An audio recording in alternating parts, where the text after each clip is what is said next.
आइए बच्चों, कक्षा 8 की हिंदी पाठ्यपुस्तक बसंत से यह कविता पाठ आपके लिए, जो कि भारत के 10वें प्रधानमंत्री श्री अटल बिहारी वाजपेयी जी के द्वारा लिखित है। इनका जन्म 25 दिसंबर 1924 को ग्वालियर जिले में हुआ था। इनके पिता पंडित कृष्ण बिहारी वाजपेयी अध्यापक और मां कृष्ण वाजपेयी गृहिणी थी। अटल बिहारी वाजपेयी वटेश्वर, आगरा, उत्तर प्रदेश के मूल निवासी थे। वे हिंदी कवि, पत्रकार व प्रखर वक्ता के रूप में लोकप्रिय हुए। अटल जी की कविताएं कादम्बिनी, धर्मयुग, साप्ताहिक हिंदुस्तान, नवनीत तथा राष्ट्रधर्म आदि सुप्रसिद्ध राष्ट्रीय पत्रिकाओं में प्रकाशित होती रही। मंच से उनका काव्य पाठ उनके भाषण की तरह ही अत्यंत प्रभावशाली होता था। उन्होंने राष्ट्रधर्म, पांचजन्य और वीर अर्जुन का कुशल संपादन किया।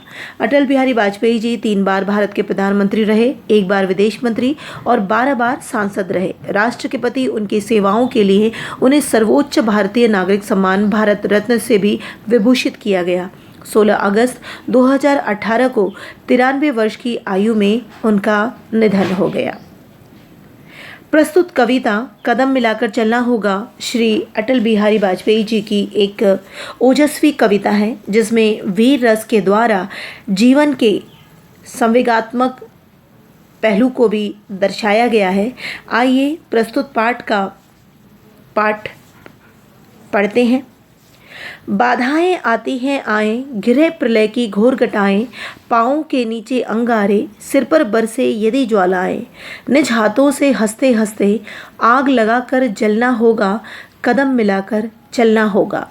हास्य रुदन में, तूफानों में, अमर असंख्य बलिदानों में, उद्यानों में, वीरानों में, अपमानों में, सम्मानों में, उन्नत मस्तक उभरा सीना, पीड़ाओं में पलना होगा, कदम मिलाकर चलना होगा।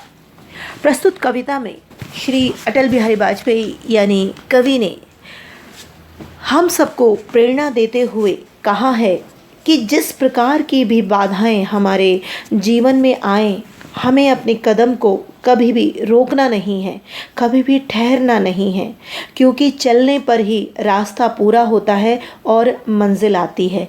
ठहरने पर सिर्फ पछतावा और जो जीवन में करना है, कर गुजरना है, जो मंजिल है वो बहुत दूर हो जाता है, वो हमें मिल नहीं पाता है। वो कहते हैं कैसी भी परिस्थिति हो, कैसी भी, यदि आपकी हाथ जल रहे हों, पैर जल रहे हों, हंसी की बात हो, रुदन की बात हो, तूफान आ गया हो, बहुत सारे बलिदान हो गए हों, आप बहुत खुशी हो या आप बहुत दुख में हो, आपको अपमान का घुट पीना पड़ रहा हो या आप सफल हो रहे हों, आपको बहुत सारी पीड़ा हो, उसके बावजूद भी आपको कदम मिलाकर परस्पर अपने जीवन के साथ, अपने साथी संगियों के साथ, अपने मंजिलों के साथ, अपने कार्य के साथ, अपनी प्रतिभाओं के साथ निरंतर चलना होगा, क्योंकि चलना ही आपके मंजिल को, आपके पथ को, आपके मार्ग को पूरा करेगा।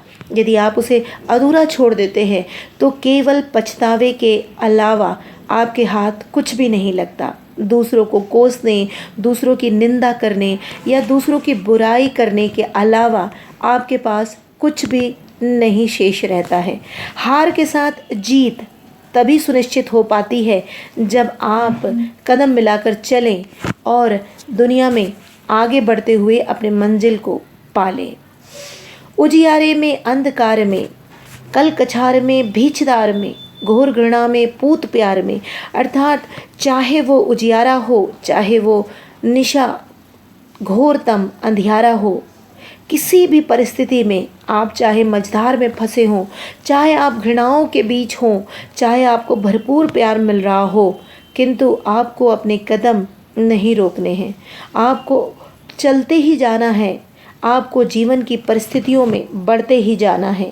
क्षणिक जीत में, दीर्घ हार में, जीवन के शत शत आकर्षक अरमानों को दलना होगा, कदम मिलाकर चलना होगा। सम्मुख फैला अमर ध्येय पथ, प्रगति चिरंतन, कैसा इति अथ, सुष्मित हर्षित, कैसा श्रमश्लत, असफल सफल समान मनोरथ, सब कुछ देकर कुछ न मांगते, पावस बनकर ढलना होगा, कदम मिलाकर चलना होगा। कुछ कांटों से सज्जित जीवन, प्रखर प्यार से वंचित यौवन, नीरवता से मुखरित मधुवन, परहित अर्पित अपना तन मन, जीवन को शत शत आहुति में जलना होगा, गलना होगा, कदम मिलाकर चलना होगा। देखिए, छोटी सी जीत हो चाहे बड़ी सी हार हो, बहुत सारे आकर्षक पल हमारे जीवन में आते हैं, किंतु इसके बावजूद भी हमें अपने पथ प्रगति को नहीं रोकना है। हमारे सामने बहुत सारा ध्येय, बहुत सारा लक्ष्य रुका हुआ है, जिसे हमें अपने चिंतन और अपने चलने के द्वारा पूरा करना है।